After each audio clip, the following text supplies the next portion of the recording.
Hello AP Biology students, we're going to start Unit 2 on the cell structure and function. And in this unit, we're going to cover things like the cell transport, and cell communication. There are a lot of sections, 16 in total for this unit. These sections are going to be organized into 3 different groups or 3 different chunks. The first chunk is going to be about organelles. The second chunk is going to be about that cell transport, that's active and passive transport. And the last section is going to be about cell communication. I like starting out this unit by showing my students this picture of what a cell kind of looks like, and it's by an artist named of David Goodsell. Now obviously this is an artist rendition of what they think a cell looks like, but it's pretty accurate. You can see the cell membrane with different proteins on the outside here in green, and then everything going on here is in the cytoplasm of the cell. I think this helps me start the idea that cells are very complex. We think of cells as being very basic, they're very small, but there's actually a lot going on in a cell. If you would ask a cellular biologist about the complexity of a cell, they would just talk to you all day about the different intricacies and proteins, reactions going on in the cell. Cells are just not this basic unit of matter like we describe them in regular biology. They are complex units that interwork with each other and are just really interesting. All right, now with that being said, I like to start out here with the cell theory. There are 3 parts of the cell theory. First part is all organisms are composed of cells. Cells are the structural functional unit of all living things, which means they are the smallest thing we consider living, and cells come from pre-existing cells. Basically, this theory allows us to have a starting place for why cells are so important in studying life. Because everything is made of a cell, and they are just the smallest thing that we do consider living. Under or smaller than a cell, we don't consider living. All right, there are 2 main groups of cells that we're going to be talking about in this unit. These are prokaryotic and eukaryotic cells. Prokaryotic cells are obviously bacteria and archaea. They don't have a nucleus. They lack membrane-bound organelles. They're not very complex, and they're smaller in general in size. Eukaryotic cells, for example, are like plants, animal, protists, and fungi, and they are much larger in size than prokaryotic cells. They have a nucleus, and they contain interworking membrane-bound organelles. Now, we are eukaryotic. We have eukaryotic cells, but our body also contains and holds onto prokaryotic cells.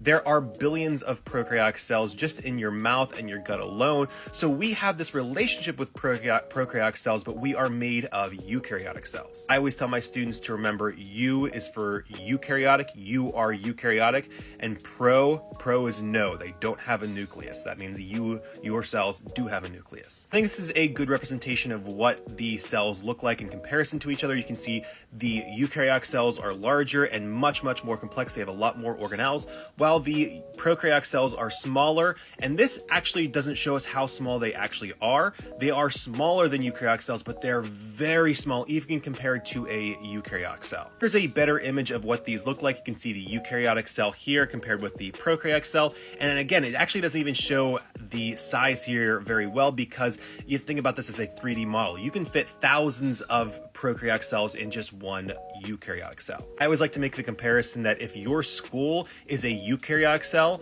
a room in your school would be like a prokaryotic cell. In this section, we're going to be looking at organelles that are found in both prokaryotes and eukaryotes. And the first one here is going to be a ribosome. Now, for each one of these organelles that I'm going to go over in the next couple sections, I'm going to give you the structure, that's the shape of the organelle, and the function, that's the job of the organelle. The first one here is ribosomes. And ribosomes are made of 2 subunits, a large and a subunit. And these subunits are made of something called proteins and rRNA. rRNA stands for ribosomal RNA. Now, the function or the job of a ribosome is to produce proteins based on the DNA and RNA sequences that we find in our cells. As you can see in this image, the ribosome is going to run along the mRNA, which is a copy of the DNA, to produce a protein. So basically, these are just protein factories that the cell is going to use to make proteins. And cells typically have many of these ribosomes, not just a couple or 1 or 2. The next organelle that all cells have to have is a plasma membrane or a cell membrane. These cell membranes are made of things called phospholipids, and it's called a phospholipid bilayer since there are 2 layers. This phospholipid bilayer will also be embedded with these things called membrane proteins. We're going to go more in depth with these membrane proteins later on in this unit, but they help regulate what goes into and out of the cell. The whole main function of this cell membrane is just to protect the cell and also to regulate what travels into and what leaves the cell. The last organelle that all cells have is something called the cytosol, or we're going to talk later about the cytoplasm. Specifically, the cytosol is the semi-fluid solution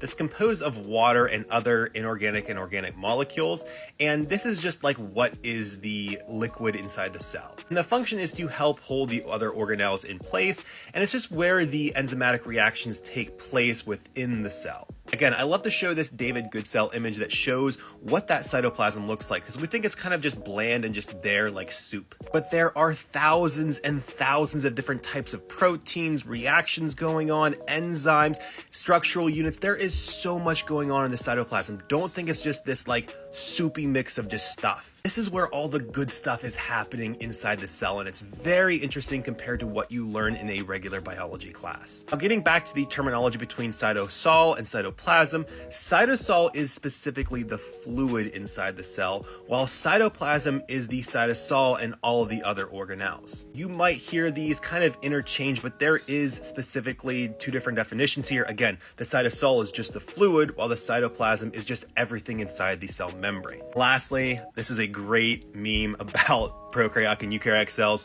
So both of these cells or types of cells have to have these three different types of organelles.